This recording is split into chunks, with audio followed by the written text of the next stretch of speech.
మేడ్చల్ జిల్లా ఘట్కేసర్ ఎదులాబాద్ లక్ష్మీనారాయణ చెరువులో తమకు వాటా కావాలని ముదిరాజులు ఆందోళనకు దిగారు. చేపల పంపిణీ కోసం వచ్చిన జెడ్పీ చైర్మన్ మల్లిపెద్ది శరత్ చంద్రారెడ్డిని ముదిరాజులు అడ్డుకోవడంతో కొద్దిసేపు ఉద్రిక్తత పరిస్థితులు నెలకొన్నాయి.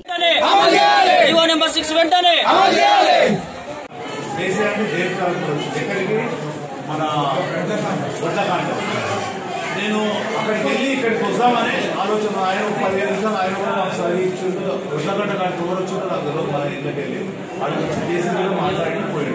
ఆయన కూడా చెప్పిన ప్రాబ్లం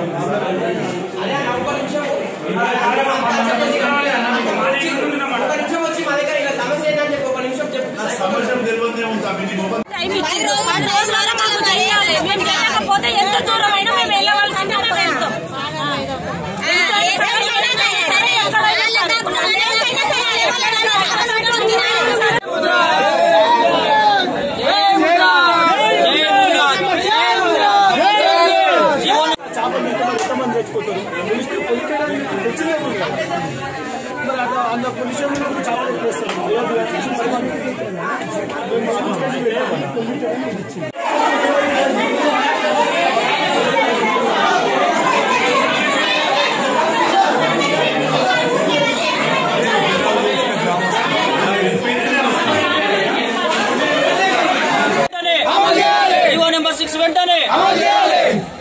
ఈ తెలంగాణ ప్రభుత్వం వచ్చిన తర్వాత కేసీఆర్ గారు తీసుకొచ్చిన జియో నెంబర్ 6 ప్రకారం మూసీ పరివాహక ప్రాంతాల్లో ఎకరానికి 1 లెక్క సభ్యత్వం ఇచ్చే అవకాశం ఉంది.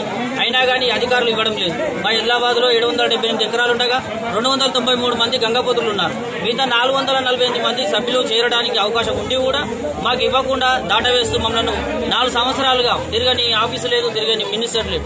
ప్రతి ఒక్క ఆఫీసుల చుట్టూ తిరుగుతూ వాళ్ళ కాళ్ళమే పడ్డా కానీ మా మీద దయ చూపుతలేరు. కాబట్టి ఈ రోజు ఆదిలాబాద్ లో మూసి పరివాహక ప్రాంతం అని తెలిసి కూడా మాకు స్టే తీసుకొచ్చి ఆపినాక చేప పిల్ల వేయడానికి వచ్చారు అధికారులు. ఇవాళ డిఎఫ్ఓ గారు, చైర్మన్ గారు వచ్చారు. వారిని అడ్డుకునే ప్రయత్నం చేశాము. ఈ రోజు ధర్నా కార్యక్రమంలో ఆడవాళ్లతోటి కుటుంబ సమేతంగా పాల్గొన్నాము. అడ్డుకోవడం జరిగింది.